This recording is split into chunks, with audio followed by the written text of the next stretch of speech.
Though the Pakistan Air Force relied on China and France for combat aircraft through the 1970s, via the Shenyang F-6 and Dassault Mirage 3 and 5, respectively, it still sought new fighters from the US.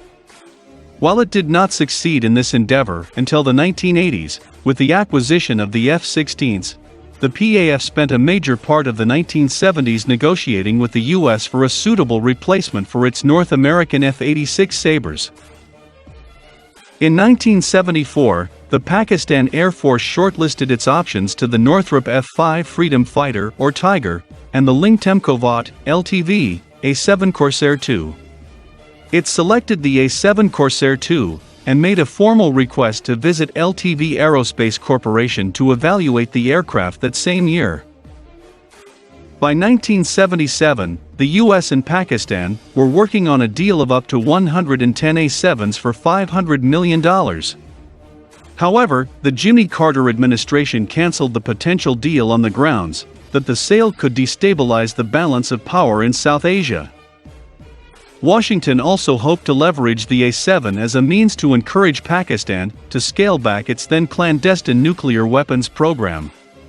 The US viewed the A-7 as a potent attack asset, one that should assuage Pakistan's concerns about India's nuclear program.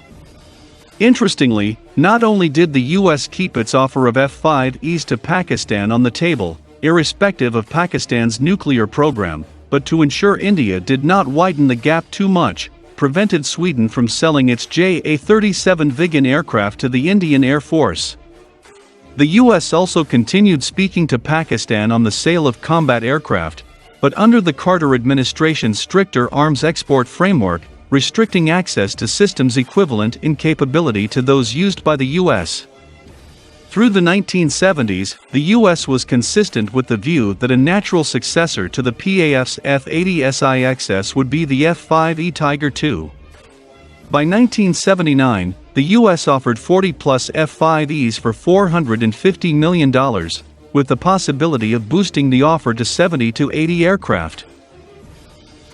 In addition, the US was also willing to entertain the possibility of selling AGM-65 Maverick air-to-ground missiles with the F-5Es.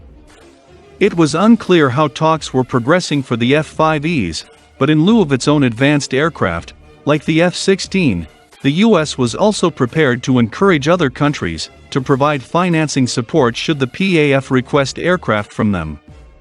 However, by 1981 the situation would change entirely with the US relaxing its export restrictions, and in turn, the Pakistan Air Force signing on to 40 F-16A and B Block 15s. One interesting detail with the PAF's insistence on the A-7 is that the PAF actively sought a capable ground attack asset. In a sense, the US was correct in its assessment that a natural replacement to the F-86 would be the F-5E, yet the Pakistan Air Force insisted on a vastly different type of platform.